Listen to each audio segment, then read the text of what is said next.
ഇപ്പോൾ പറയാൻ പോകുന്നത് പ്രമുഖർക്ക് പറ്റിയ നാവുപിഴക്കൽ. അതായത് EMS രണ്ടാം തവണ മുഖ്യമന്ത്രിയായപ്പോൾ നീതിന്യായ വ്യവസ്ഥയെ വിമർശിച്ചതിന് കോടതി 1000 രൂപ പിഴയിട്ടു. എന്നാൽ ഇതൊരു നാവുപിഴയാണെന്ന് കണ്ട് സുപ്രീം കോടതി പിഴ 50 രൂപയാക്കി.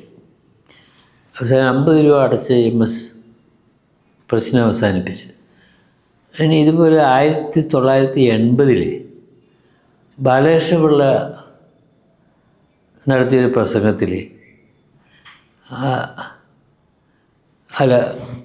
1985 ബാലകൃഷ്ണപിള്ള നടത്തിയൊരു പ്രസംഗത്തിൽ പറഞ്ഞു, ഭിന്ദ്രൻവാല, പഞ്ചാബിനെ ഭിന്ദ്രൻവാല ഇന്ത്യൻ യൂണിയനിൽ നിന്ന് അടർത്തി മാറ്റാൻ 1980 മുതൽ ശ്രമിച്ചുകൊണ്ടിരിക്കുകയും.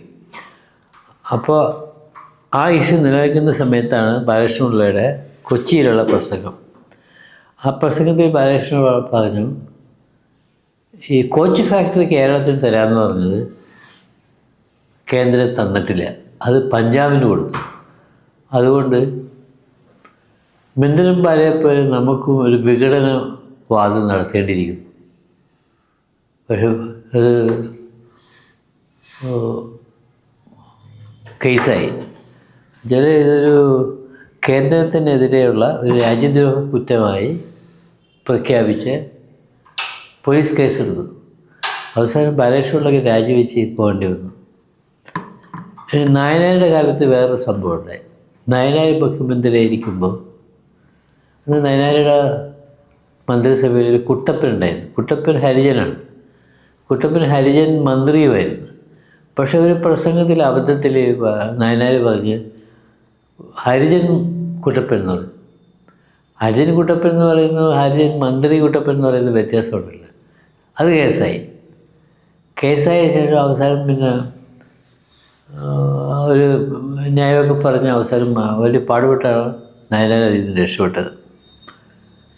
പിന്നെ MM മണിയുടെ ഒരു കേസ് ഇതുപോലെയുണ്ട്. MM മണി ഒരു പ്രസംഗത്തിൽ പറഞ്ഞു, 1, 2, 3 ഞങ്ങൾ കൊന്നു. ആദ്യം ഞങ്ങൾ ഒരുത്തിനെ കൊന്നു, അവൻ 1.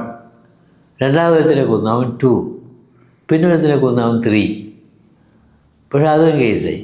പക്ഷെ അത് ഒരു ഹാസ്യ പ്രകടനം മാത്രമായിട്ട് കോടതി കണ്ടു. പ്രസംഗത്തിൽ ആളുകളെ കൊരുത്തിരിപ്പിക്കാൻ വേണ്ടി പറയുന്നൊരു വ്യാഖ്യാനമായിട്ട്, അതിന് ദുർവ്യാഖ്യാനം ചെയ്യാതെ വ്യാഖ്യാനമായിട്ട് കണ്ടുകൊണ്ട് കേസ് തള്ളി MM മണി രക്ഷപ്പെടുത്തി. ഇനി 2007 സംഭവം നടക്കുകയാണ്. പാലോളി മുഹമ്മദ് കുട്ടി